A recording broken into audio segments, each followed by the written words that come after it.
So yeah, okay, let's rate this thing now. Buffalo Trace Bourbon. Initial thoughts.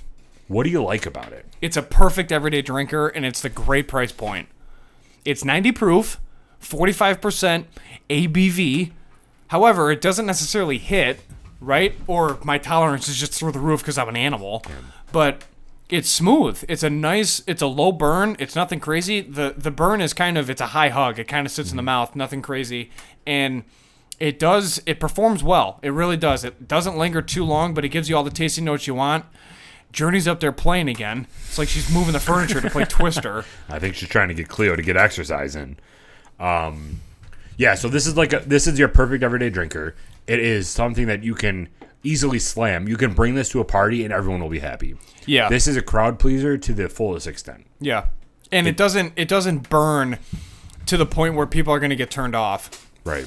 So, it's good. It's a nice appeal to it. From a label branding perspective, obviously, I love the buffalo on it. I'm a little partial to that, right, of course. So, but I like how it's just like a little, it's like a scar aspect to it. Yeah, it's true. You know, it's not like a full, how people get the tattoo of like claw marks. That's kind of cool. With the buffalo underneath, and it's black and white, which is cool because it pays homage to kind of like how old everything is, which is nice. They got the buffalo in the middle of buffalo and trace. Which is cool. Yep, and of course the buffalo's traced out, but they have no relation to Buffalo, New York. Correct. None at all. None. If you go back to our interview that we did with Buffalo Distilling, they actually talked about a cease and desist order that they got from Buffalo Trace because Buffalo Distilling wanted to call their bourbon Buffalo Bourbon, and then they got cease and desist because it was too closely to Buffalo Trace. Yeah. That's where the 1 foot cock came from. Go back to our first episode to figure out what that means. Killed it right from the beginning. Yeah, which, mind you, we've come a long way since our first episode. Yeah, don't go back to the first episode. Yeah. We brought back the folding table. It was bad, dude. It was a good time. Yeah, we were figuring it out. So I give this label branding, obviously it's recognizable. Everybody knows the name Buffalo Trace. I'm going to give this an A++ check mark. Okay, I like that. I like the extra check mark because of the fact that this is a well-known, highly produced whiskey brand, distillery, that uses a cork still. Because I'm still salty about the twist tops. I hear you. I'm with that. There's no reason for that. I'm with that. Unacceptable behavior. All right, nose. This is going to score high because of the complexities within this. There's a lot of honey to this nose. Oh yeah. So a lot of honey, vanilla, and caramel. Yeah, I mean it's a straight classic. It's a very easy bourbon to get. Yeah, this is the stereotypical bourbon. Like, hey, your nose is supposed to be this. This is what this is. It's supposed to taste like this. This is what it tastes like. Like it's not out of the norm. It's not going to throw you for a loop. It doesn't have any hidden treasures. It's just a perfect everyday bourbon that you can sip on at a party, feel a little classy with, cheers everybody, and then kind of steal the show because you know what you spent, right? You spent $30 on a quality product, but then everybody who's tasting this thinks this is world class. And to their point, it is. Buffalo Trace has won more medals that it's insane. You literally have to keep scrolling to see how many medals that this whiskey has won, and there's a reason behind that. This is just unbelievably smooth, and it's a really nice compliment to any event. Yeah. I could drink this on a hot day. Absolutely. Which is 100%. Pretty interesting to say because most people don't even, they wouldn't pair this with a cigar on a hot day. Most people are like, I don't want to smoke a cigar on a hot day. This is something you could drink in all temperatures. Yeah. And I try to just find the mash bill for this because you said it's nowhere to be found. They keep it secret. Yeah. With this being a bourbon, we know that it has to be at least 51% corn. I'm not tasting any sweetness from the corn at all. No, this is full honey. Yeah, it's thought to be 10% or less. Not of corn, of barley, yeah. Yep. Or rye. Correct. I think, yeah. So that's pretty much all we know about the mash bill. Is that the rye is 10% or less, which you can tell because it's confidential. This has no pepper taste to it. It goes down so smooth with the honey up front. All right. Well, hold on. Before we get too carried away, nose, yeah. A++ check mark. I was just going to say same thing for the label and branding. This is a top contender right here. This is good, man. Yeah. I love how we're going to do this birthday episode and we're going to get everything wrong. Hunt it. All right, so initial taste, we have honey.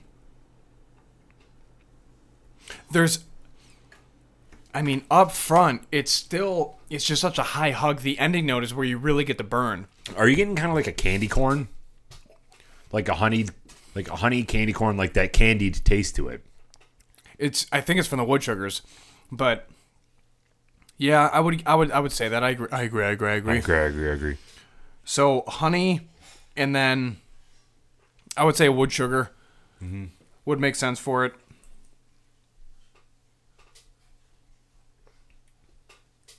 Overall rating, I would still go double plus, double check mark. This is mint. Let's keep it consistent. Ending note, I'm getting the pepper. See, I'm not getting a pepper. At the end of the end of the ending note, you got the high hug that slowly starts to travel to a medium hug, and then that's where you get the pepper when it transitions like that, because it'll sit in your mouth with the oils, right? But then as it starts to dilute inside your mouth, and your saliva starts to kick in because you're still drinking bourbon, that's when the pepper comes in for me. It's not a lot. It's very faint, but it's there. It's definitely there.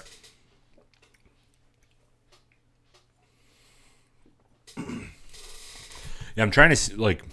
There's not even like a char. There's no baking spice. There's nothing. It's just. If you think of it, and maybe this is like a placebo effect thing where I'm thinking of it and it's coming to fruition, but I feel like I can taste a tiny, tiny bit of cherry at the end. This is just... The thing with this is you don't want to wait for the ending note to kick in because you just want that other initial sip. For me, this bourbon is going to get a high rating solely because of the nose and the initial sip. I agree. I don't even... I can't point out the ending notes because I don't care about the ending notes because I want another initial sip. It's kind of just like an oil and a pepper on the ending note. That's pretty much all it is. I can't nail down what that other bit is. Yeah, can you give me some more of that? And do we have the Dapper Do out? No, you're not allowed to have more. Oh, the Dapper Do's behind the camera. Yeah, I got it. I'm interested to see because this is you're right. This is definitely an oily whiskey. But see if we put a little bit of the reverse osmosis distilled water made from water from the Hemlock Lake, if that matters, and brings out some different flavors. Because the ending note is a little bit left to be desired, I should say. Because I feel like with the such prominence they put in the nose and the initial taste of those delicious honey, vanilla, caramel, wood sugar initial taste, that's not translating for me for the ending note. So it's going to be interesting to see what this really comes out as and if this oil or the water affects it at all. On the nose, the water gives it even more of a sweeter smell. So I think the water brought out some of the corn notes to it. Do you want to try some or no? Yeah, well, I can't. It brings out some of the corn, so it's even more of a sweeter nose to me with the water. This is driving me bonkers, man. Like I can't nail it down. Yeah, the water didn't do anything. It brought out some of the. It got rid of the vanilla completely for me, and now all I'm tasting is vanilla, caramel, and corn. It's bringing me back to that sweetness of the corn. Yeah. This is probably like a 60 to 70% corn mash bill. But like it still doesn't do anything for the way it goes down. This is bothering me. Why I can't think of anything. But yeah, I think that from right now we can just say it's a thicker pepper, but like the pepper is so minuscule that you can't really. Yeah, it's nothing. You can't attribute it to the rye. I would just say it's like an oil. Yeah.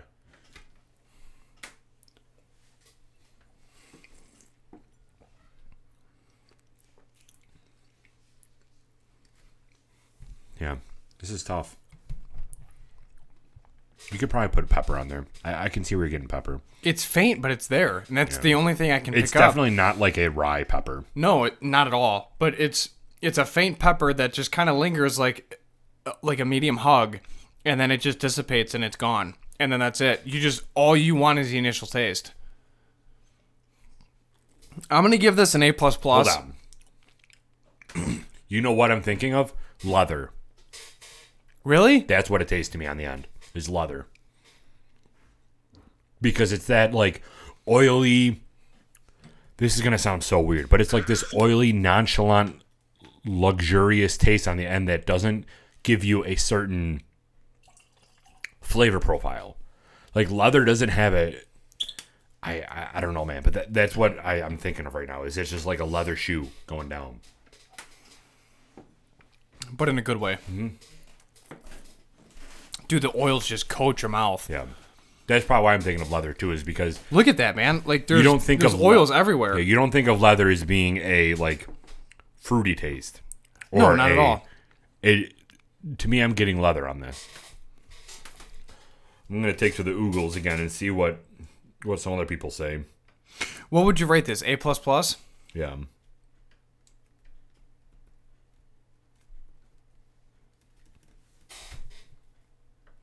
All right, final rating. Vanilla, mint, and molasses. I'm not getting any of that. No. Pleasantly sweet to the taste with notes of brown sugar and spice that give way to oak, toffee, dark fruit, and anise. Maybe anise is what I was thinking of. This whiskey finishes long and smooth with serious I don't even know what anise is. I mean, kind of a toffee instead of an oil. Like, if I had to pinpoint what the oils would taste like, it would be more of a toffee, but I still wouldn't, I don't know. I can't pick that up. I'm just going to start going to Wegmans and then start eating random things to try to figure that out. Yeah, to me, and maybe I'm trying too hard right now with the water in it. Maybe the water is too much. It's a faint. I'm going to put toffee because it does make sense, but I'm not going to say it's prominent. Yeah, I would say toffee and leather is an ending note. Yeah. So I'm still getting some leather. Final rating. Give me the countdown. 3, 2, 1.